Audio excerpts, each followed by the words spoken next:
Corona virus से पूरी दुनिया और देश परेशान है और इसके चलते सबसे ज़्यादा अगर जो प्रभावित हुआ है तो वो एजुकेशन विभाग प्रभावित हुआ है। फिलहाल ही ये समझा जा रहा था कि स्कूल खुलने की संभावना पूरी है, लेकिन स्कूल खुलने का कोई आसार दिखाई नहीं दे रहा है। वहीं फीस को लेकर अभिभावकों में क्या कहते हैं परेशानी और चिंता है कि उनको फीस भरनी है। वहीं एक मांग उठ रही है कि जो लॉकडाउन का समय था उसकी फीस माफ़ की जाए। तो इन्हीं विषयों को चर्चा करने के लिए हमारे साथ हैं अप्सा के अध्यक्ष सुनील गुप्ता जी, जो क्या कहते हैं प्रिल्यूड स्कूल भी संचालक हैं। तो इनसे हम बात करेंगे कि किस तरह की समस्याएं सामने आ रही हैं स्कूल फीस को लेकर। सबसे पहले तो मैं ज़रा सा चाहूँगा कि मेरे नाम को करेक्ट कर लें। मेरा नाम है डॉक्टर सुशील गुप्ता और मैं अध्यक्ष हूँ association of progressive schools of Agra का और डायरेक्टर हूँ प्रिल्यूड पब्लिक स्कूल का। आपके चैनल के द्वारा मैं उम्मीद करता हूं कि शहर के सभी लोग स्वस्थ रहेंगे और अपने घर पर रहेंगे और सारी जो गवर्नमेंट की तरफ से जो भी गाइडलाइंस हैं उसका पालन करेंगे, क्योंकि ये इस समय हम लोगों को धैर्य रखना है और हम लोगों को वो सारे काम करने हैं जिससे कि हम अपना और अपने परिवार को सुरक्षित कर सकें। जिस तरह से अभिभावकों का ये कहना है कि फीस माफ़ कर दी जाए, तो कितनी क्या कहते हैं आपको दिक्कत लग रही है या इजीली इस समस्या है उसका समाधान हो पाएगा और कैसे हो पाएगा? बिल्कुल सही सवाल किया और इस समय लगता है कि सारे देश में सभी लोगों के लिए बस एक स्कूल की फीसों का ही मुद्दा रह गया है। जहाँ तक मेरा इसमें कहना है, हर स्टेट के अपने अलग कानून हैं। यूपी के अंदर 2018 के अंदर यूपी फी रेगुलेटरी बिल आया था। उस फी रेगुलेटरी बिल के अंदर सारी चीज़ें हमारी गवर्न कर दी गई थी। हम अपनी कितनी फीस बढ़ा सकते हैं ये तक हमारा सब तय कर दिया गया था। उसके बाद गवर्नमेंट के ऑर्डर आए, 3 गवर्नमेंट के ऑर्डर आए। उसके अंदर उन्होंने साफ कहा कि साहब आप अप्रैल मई और जून की बस की फीस नहीं लेंगे क्योंकि बसें नहीं चली हैं। मैं इसमें ये कहूँगा कि बसें नहीं चली है, लेकिन एक बस पे करीब 68,000 रुपये खर्चा आता है, जिसमें कि सिर्फ 15 से 20% खर्चा जो है वो सीएनजी या डीजल का होता है। बाकी ड्राइवरों की तनख्वाह, इंश्योरेंस, परमिट, 50 बातें होती हैं, लेकिन हम उस गहराई में नहीं जाना चाहते हैं। हमने गवर्नमेंट ने ऑर्डर दिया, हम सारे स्कूलों ने उसका स्वागत किया और अप्रैल मई जून की घर बैठे ड्राइवरों को सबको तनख्वाह भी दी और हमने कोई जो है वो फीस नहीं चार्ज करी। अब सवाल आता है कि इंक्रीमेंट का। गवर्नमेंट के ऑर्डर आए कि साहब आप कोई इंक्रीमेंट नहीं करेंगे 20-21 के अंदर, जो 19-20 में फीस थी वही लेंगे। हमने उसका भी पूरी तरह से स्वागत किया और किसी भी स्कूल ने, मैं दावे से कह सकता हूँ अप्सा के किसी भी स्कूल ने फीस नहीं बढ़ाई और जो 19-20 में फीस ले रहे थे उसी फीस की मांग की। फिर गवर्नमेंट का ये ऑर्डर आया कि साहब क्वार्टरली बेसिस पे नहीं लेंगे, आप जो है मंथली बेसिस पे लेंगे। हमने कहा बहुत अच्छी बात है।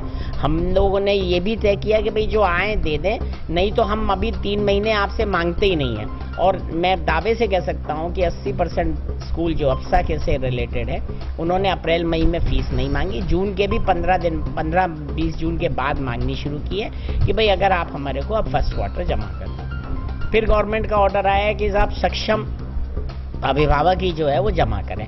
हमने कहा हमें इसमें भी कोई परेशानी नहीं है। सक्षम की हालांकि गवर्नमेंट को परिभाषा देनी चाहिए थी। मैं आपके द्वारा आपके चैनल से पूछता हूँ, क्या गवर्नमेंट के सारे अधिकारियों को, सब अफसरों को, सब क्लर्कों को क्या तनख्वाह पूरी नहीं मिल रही है? क्या वो अपना सक्षम नहीं है? क्या स्टेट के, सेंट्रल गवर्नमेंट के जितने भी एम्प्लॉयज़ हैं, चाहे वो बैंक के एम्प्लॉयज़ हैं, चाहे वो सेंट्रल गवर्नमेंट के उपक्रम हैं जैसे इंडियन ऑयल है या लाइफ इंश्योरेंस है या ONGC है, सब उनको क्या तनख्वाह नहीं मिल रही है? तो क्या उनके पेरेंट्स सक्षम नहीं है? लेकिन हमने फिर भी इस पर कोई प्रेशर नहीं डाला और हर स्कूल ने बड़ी ईमानदारी के साथ ऑनलाइन क्लासेस अप्रैल मई और जून में चलाई और उसके साथ साथ समर वेकेशन की जो एक्टिविटीज़ होती थी उनको भी उन्होंने पूरी तरह से कोशिश किया। तो हम बड़ी दावे से कह सकते हैं कि स्कूल वाले जितना कर सकते थे और जैसे गवर्नमेंट के आदेश थे वैसा सब किया हमने। अब हमारी उम्मीद है कि पेरेंट्स जो हैं वो अपनी फीस जमा कराएं। तो ये पेरेंट्स समझने के लिए, यानी कि फिलहाल ही अभी क्या कहते हैं स्कूलों के सामने प्रदर्शन जारी है कि फीस माफ़ करिए, तो क्या कहेंगे उन पेरेंट्स से? मैं उसके लिए भी बात कहूँगा कि मैं ये कह रहा हूँ कि हम पूरे साल की फीस नहीं मांग रहे हैं आपसे, हम सिर्फ अभी 1 क्वार्टर की फीस मांग रहे हैं और बार बार लिख के हमने ये दिया है कि अगर कोई फीस हम पे ज़्यादा आ जाती है तो वो हम अगले क्वार्टर में उसको समायोजित कर लेंगे। तो इसलिए कहीं भी मैं समझता हूँ कि कोई ऐसी परेशानी नहीं है। उसके बावजूद भी अगर कोई पेरेंट है वो 1-to-1 जाके एडमिनिस्ट्रेशन उनसे स्कूल के मैनेजर से प्रिंसिपल से मिल सकता है, अगर अपनी परेशानी जो है कर सकता है, तो उसमें ज़रूर हर स्कूल वाले को ये कहा गया है कि भैया आप सौहार्दपूर्ण वातावरण में और उसकी परेशानी को देखते हुए उसको पेमेंट को डेफर्ड कर दें। अगर आपको लगता है कि नहीं है तो कुछ उसकी फीस भी माफ़ कर दें। लेकिन पूरे यूपी के अंदर ब्रदर एक ही सिस्टम चलेगा। अभिभावकों की मांग है कि साहब खाली ट्यूशन फीस ली जाए। अब यूपी फी रेगुलेटरी बिल में कोई ट्यूशन फीस नहीं है, वहाँ कंपोजिट फीस है। दूसरा, अगर गवर्नमेंट ऑर्डर कर दे कि साहब आपकी कंपोजिट फीस का इतने प्रतिशत ट्यूशन फीस माना जाए और फिलहाल वो ले लिया जाए, तो पूरे यूपी ले लेगा। आज एक अकेला ना तो शहर इसको कर सकता है और ना ही एक अकेला स्कूल कर सकता है। गवर्नमेंट ऑर्डर कर रही है, गवर्नमेंट सोच रही है, हम लोग केस जा रहे हैं, अभिभावक भी हाई कोर्ट गए हुए हैं, सुप्रीम कोर्ट भी गए हुए हैं। हम बार बार एक ही बात कह रहे हैं कि साहब बच्चों का भविष्य हमें भी देखना है, पेरेंट्स को भी देखना है, हम किसी भी बात से बाहर नहीं। अब मैं दूसरी बात कहता हूँ ब्रदर कि हमें भी तनख्वाह देनी है। जो बच्चा अगर 100 रुपये देता है तो आप ये मान के चलो कि 65 रुपये तो उसकी सिर्फ तनख्वाह में ही हमारे को देना पड़ता है, चाहे टीचिंग हो, चाहे नॉन टीचिंग हो, चाहे स्वीपिंग स्टाफ हो, कोई भी हो, तो हमें वो भी देना है। उनके भी परिवार चलने हैं। कितने परिवार तो ऐसे हैं जो कि सिर्फ उनके यहाँ एक या तो वाइफ या हस्बैंड जो है टीचर हैं और उसी से चलता है। तो अब आप मुझे बताइए कि अगर हम उनको तनख्वाह नहीं दें तो कैसे काम चलेगा।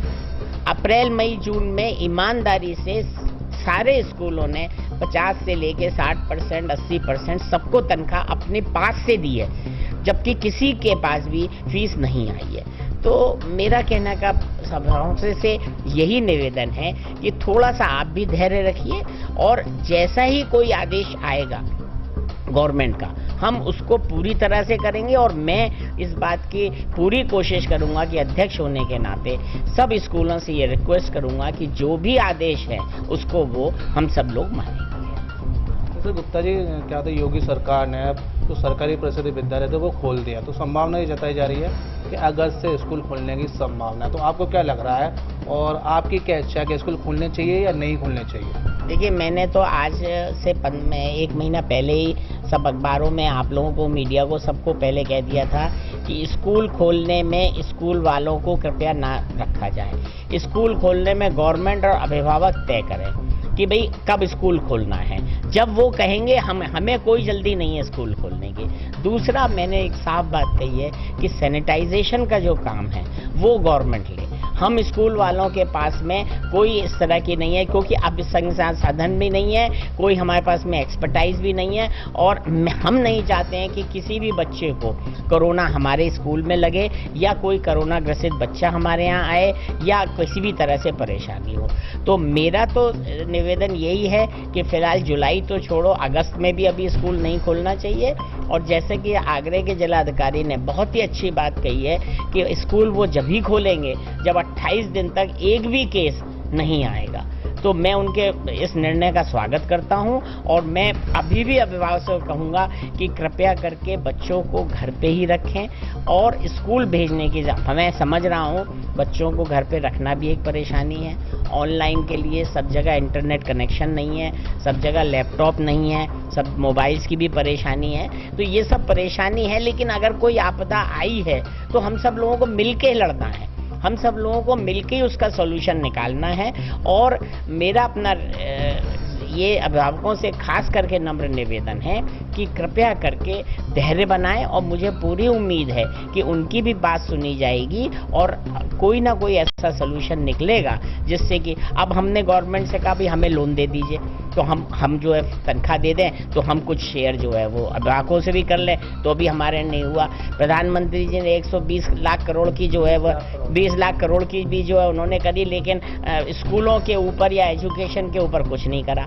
अभी बड़ा अच्छा आपने एक सवाल पूछा था कि माध्यमिक शिक्षा वालों का, तो उनके भी ब्रदर स्कूल नहीं खोले गए हैं, उनके टीचर्स को खाली बुलाया गया है। हाँ, और संभावना जताई है कि शायद अब 31 जुलाई तक तो पूरे देश में कहीं भी कुछ होना मुश्किल है। तो मैं अभी भी यही कहूँगा अभिभावकों से कि भी कृपया करके आप लोग धैर्य बनाएं, और मुझे पूरी उम्मीद है कि कोई ना कोई ऐसा सोल्यूशन निकट भविष्य में आएगा और बहुत जल्दी आएगा, जिससे कि स्कूल वालों को भी परेशानी नहीं होगी और अभिभावकों। तो ये थे हमारे साथ प्रिल्यूड के डायरेक्टर डॉक्टर सुशील गुप्ता जी, अप्सा के अध्यक्ष। इनका ये कहना है कि जो जिलाधिकारी जी ने कहा है उनका समर्थन कर रहे हैं कि अगर 28 दिन में आगरा में कोई भी कोरोना पॉजिटिव केस नहीं होगा तभी स्कूल खोलें, इसका पूर्ण समर्थन कर रहे हैं। और बात रही फीस की, तो फीस के लिए इनका कहना यह है कि अभिभावक हमारा साथ है, क्योंकि इन्हें भी स्टाफ को फीस देनी है, इनके पास भी फंड नहीं है, लेकिन ये पूरी कोशिश करेंगे कि किसी भी अभिभावक को कोई दिक्कत ना हो। जैसी स्थिति परिस्थिति अभिभावक की होगी उसी हिसाब से उसकी फीस ली जाएगी। और बच्चों की पढ़ाई की बात है तो घर पर करें, बच्चों की पढ़ाई को डिस्टर्ब ना करें, और निश्चित तौर पर समय आएगा, जल्दी ही स्थितियाँ सुधरेंगी और बच्चों को स्कूल खोले जाएंगे और उनकी सुचारू रूप से शिक्षा दी जाएगी। 7 न्यूज़ के लिए भगवान सिंह के साथ गीतम सिंह।